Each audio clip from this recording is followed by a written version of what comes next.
মৰমৰ ছাত্ৰ ছাত্ৰীসকল, আজি আমি পঞ্চম শ্ৰেণীৰ পৰিৱেশ পাঠ্যপুথিত থকা পাঠ নম্বৰ হৈছে 1 আৰু পাঠটিৰ নাম হৈছে আমাৰ পৰিৱেশ। এই পাঠটিৰ পিছফালে থকা প্ৰশ্ন উত্তৰসমূহ আজি আমি এইটো ভিডিঅ'ত আলোচনা কৰিম। তোমালোকে ভিডিঅ'টো মনোযোগৰে চাবা। মৰমৰ ছাত্ৰ ছাত্ৰীসকল, তোমালোকে পঞ্চম শ্ৰেণীৰ ইংৰাজী বিষয়ৰ ভিডিঅ'বোৰ যদি এতিয়াও চোৱা নাই তেনেহ'লে এইটো ভিডিঅ'ৰ ডিসক্ৰিপশনত লিংক দিয়া আছে। তোমালোকে তাত গৈ লিংকটোত ক্লিক কৰি সেইবোৰ ভিডিঅ' চাবা আৰু মোৰ চেনেলটো যদি এতিয়াও সাবস্ক্ৰাইব কৰা নাই তেনেহ'লে সাবস্ক্ৰাইব কৰি দিবা। প্ৰথমতে কি কৈছে, উত্তৰ লিখা। মৰমৰ ছাত্ৰ ছাত্ৰীসকল, প্ৰথমে মই এই প্ৰশ্নবোৰ পঢ়ি দিছোঁ, তাৰ পিছত ইয়াৰ উত্তৰবোৰ মই লিখিছোঁ, সেইবোৰ মই আলোচনা কৰিম। ক নম্বৰ প্ৰশ্নটো কি কৈছে, পৰিৱেশৰ জৈৱিক উপাদান কেইটাৰ নাম কি কি? খ নম্বৰটো কৈছে পেঙ্গুইন চৰাইৰ গাৰ গঠন কেনেকুৱা?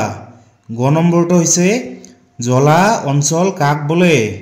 ঘ নম্বৰটো হৈছে পৰিৱেশৰ অজৈৱিক উপাদানসমূহ কি কি? ঙ নম্বৰ হৈছে মানৱ সৃষ্ট পৰিৱেশ বুলিলে কি বুজা? আৰু প্ৰথম ছ নম্বৰ হৈছে মৰুভূমিত কি কি প্ৰাণী আৰু উদ্ভিদ পোৱা যায়, এটাকৈ উদাহৰণ দিয়া। তাৰপিছত দ্বিতীয় ছ নম্বৰটো হৈছে পৰিৱেশত পোহৰৰ ভূমিকা কি? এতিয়া মই এই প্ৰশ্নবোৰ আলোচনা কৰিম। ক নম্বৰ প্ৰশ্নটো কি আছিল, পৰিৱেশৰ জৈৱিক উপাদান কেইটাৰ নাম কি কি?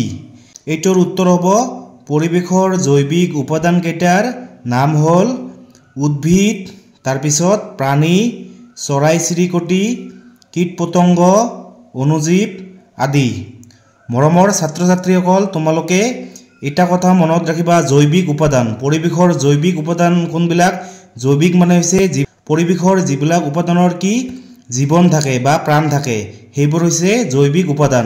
ইয়াত চোৱাচোন উদ্ভিদৰ কি প্ৰাণ আছে, প্ৰাণীৰো প্ৰাণ আছে, চৰাই চিৰিকটি এইবিলাকৰ কি প্ৰাণ আছে বা জীৱন আছে, এইবিলাক হৈছে পৰিৱেশৰ জৈৱিক উপাদান। তাৰপিছত খ নম্বৰটো কি কৈছে, পেঙ্গুইন চৰাইৰ গাৰ গঠন কেনেকুৱা?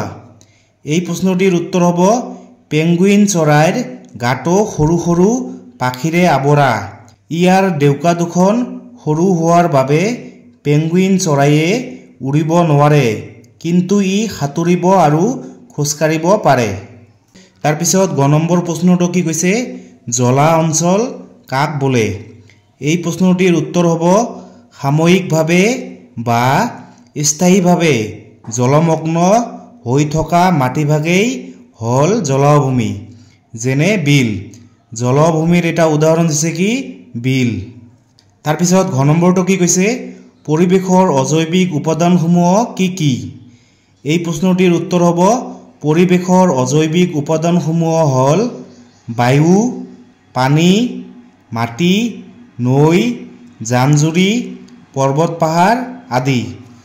মৰমৰ ছাত্ৰ ছাত্ৰীসকল, তোমালোকে এটা কথা মনত ৰাখিবা, পৰিৱেশৰ অজৈৱিক উপাদান কোনবিলাক?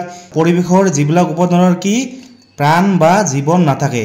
ইয়াত চোৱাচোন বায়ুৰ কি প্ৰাণ বা জীৱন নাই, পানীৰো নাই, মাটিৰো নাই, জান-জুৰি, পৰ্বত পাহাৰ এইবিলাকৰ কি প্ৰাণ বা জীৱন নাই, এইবোৰ হৈছে পৰিৱেশৰ অজৈৱিক উপাদান।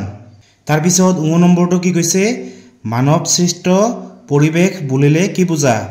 এই প্ৰশ্নটিৰ উত্তৰ হ'ব মানুহে প্ৰাকৃতিক পৰিৱেশৰ উপাদান অৰ্থাৎ সম্পদসমূহ ব্যৱহাৰ কৰি ঘৰ দুৱাৰ, ৰাস্তা ঘাট, দলং, উদ্যান আদি নিৰ্মাণ কৰিলে। এনেদৰে মানুহে নিজৰ প্ৰয়োজন অনুসৰি নতুন কৌশল প্ৰয়োগ কৰি নিৰ্মাণ কৰি যোৱাৰ ফলত কৃত্ৰিম পৰিৱেশৰ সৃষ্টি হয়। এয়াই হৈছে মানৱ সৃষ্ট পৰিৱেশ। মৰমৰ ছাত্ৰ ছাত্ৰীসকল, তোমালোকে এই প্ৰশ্নটিৰ উত্তৰ চমুকৈ এনেকৈও লিখিব পাৰা, মানুহে সৃষ্টি কৰা পৰিৱেশেই হৈছে মানৱ সৃষ্ট পৰিৱেশ, এনেকৈ লিখিলেও হ'ব। তাৰপিছত প্ৰথম ছ নম্বৰটো কি কৈছে, মৰুভূমিত কি কি প্ৰাণী আৰু উদ্ভিদ পোৱা যায়, এটাকৈ উদাহৰণ দিয়া। এই প্ৰশ্নটিৰ উত্তৰ হ'ব মৰুভূমিত পোৱা প্ৰাণী হৈছে উট। মৰুভূমিত কি পোৱা যায়? উট পোৱা যায়। আৰু মৰুভূমিত পোৱা উদ্ভিদ হৈছে কেকটাছ। মৰুভূমিত কি উদ্ভিদ পোৱা যায়? কেকটাছ জাতীয় উদ্ভিদ পোৱা যায়। তাৰপিছত দ্বিতীয় ছ নম্বৰটো কি কৈছে, পৰিৱেশত পোহৰৰ ভূমিকা কি? এই প্ৰশ্নটিৰ উত্তৰ হ'ব পোহৰ পৰিৱেশৰ এটা অজৈৱিক উপাদান।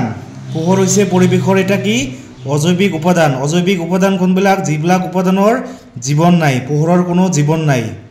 তাৰপিছত উদ্ভিদে খাদ্য তৈয়াৰ কৰোঁতে পোহৰ ব্যৱহাৰ কৰে। সূৰ্যৰ পোহৰক শক্তি হিচাপে ব্যৱহাৰ কৰা হয়। ইয়াক আমি সৌৰশক্তি বুলি কওঁ। সূৰ্যৰ পোহৰক কি কওঁ আমি সৌৰশক্তি। সৌৰশক্তি কয়লা, খাৰুৱা তেল, খৰি আদিৰ বিকল্প ইন্ধন হিচাপে ব্যৱহাৰ কৰা হয়।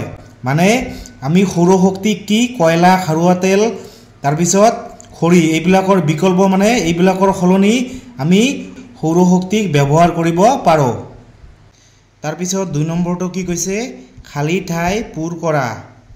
ক নম্বৰটো কি কৈছে দেশ মৰুভূমিৰ প্ৰধান প্ৰাণী। ইয়াত হ'ব উট। উট হৈছে কি মৰুভূমিৰ প্ৰধান প্ৰাণী। খ নম্বৰটো কি কৈছে বগা ভালুক দেশ অঞ্চলত থাকে। বগা ভালুক মেৰু অঞ্চলত থাকে। তাৰপিছত গ নম্বৰটো কি কৈছে তৃণভূমি অঞ্চলত বৃহৎ এলেকাজুৰি দেশ পোৱা যায়। তৃণভূমি অঞ্চলত বৃহৎ এলেকাজুৰি কি পোৱা যায় ঘাঁহ পোৱা যায়। তাৰপিছত ঘ নম্বৰটো কি কৈছে মৰুভূমিত দেশ জাতীয় উদ্ভিদ হয়। মৰুভূমিত কি হয় মৰুভূমিত কেকটাছ জাতীয় উদ্ভিদ হয়। ঙ নম্বৰ কি কৈছে পোহৰ পৰিৱেশৰ এটা দেশ উপাদান। পোহৰ পৰিৱেশৰ এটা কি অজৈবিক উপাদান। তাৰপিছত 3 নম্বৰটো কি কৈছে তলৰ উক্তিসমূহ শুদ্ধ কৰি লিখা। ক নম্বৰটো কি কৈছে বগা ভালুক নে হৰিণ নে জেব্ৰা মেৰু অঞ্চলৰ প্ৰাণী। ইয়াৰ শুদ্ধ উত্তৰটো কি হ'ব বগা ভালুক মেৰু অঞ্চলৰ প্ৰাণী। খ নম্বৰটো কি কৈছে চিল নে বলগা হৰিণ নে ইয়াকৰ দীঘল আৰু শাখা প্ৰশাখাযুক্ত শিং থাকে। ইয়াৰ শুদ্ধ উত্তৰটো হ'ব কি বলগা হৰিণৰ দীঘল আৰু শাখা প্ৰশাখাযুক্ত শিং থাকে। গ নম্বৰটো কি কৈছে জিৰাফ নে সিংহ নে বাঘ এবিধ তৃণভোজী প্ৰাণী। ইয়াৰ শুদ্ধ উত্তৰ হ'ব জিৰাফ। জিৰাফ হৈছে কি এবিধ তৃণভোজী প্ৰাণী। তৃণভোজী মানে কি যিবিলাক প্ৰাণী ঘাঁহ খায় সেইবিলাক হৈছে তৃণভোজী প্ৰাণী। যিবিলাক প্ৰাণী ঘাঁহ খাই জীয়াই থাকে সেইবোৰ হৈছে তৃণভোজী প্ৰাণী। আৰু মাংসভোজী প্ৰাণী কোনবিলাক যিবিলাক প্ৰাণী মাংস খাই জীয়াই থাকে সেইবিলাক হৈছে মাংসভোজী প্ৰাণী যেনে বাঘ সিংহ। তাৰপিছত 4 নম্বৰটো কি কৈছে চমু টোকা লিখা। জলাভূমি অনুজীৱ তাৰপিছত পানী আৰু বায়ু এইবোৰ মই বহীত লিখিছোঁ। মই এইবোৰ বহীত আলোচনা কৰিম। 4 নম্বৰটো কি আছিল চমু টোকা লিখা। জলাভূমি অনুজীৱ পানী আৰু বায়ু। প্ৰথমে হৈছে জলাভূমি। সাধাৰণতে সাময়িকভাৱে বা স্থায়ীভাৱে জলমগ্ন হৈ থকা মাটিভাগেই হ'ল জলাভূমি। ইয়াৰ প্ৰধান উপাদান দুটা হ'ল পানী আৰু মাটি। জলাভূমিৰ উদাহৰণ হ'ল বিল। জলাভূমি মানে কি যিবিলাক নৈ বিল এইবিলাক হৈছে কি জলাভূমি।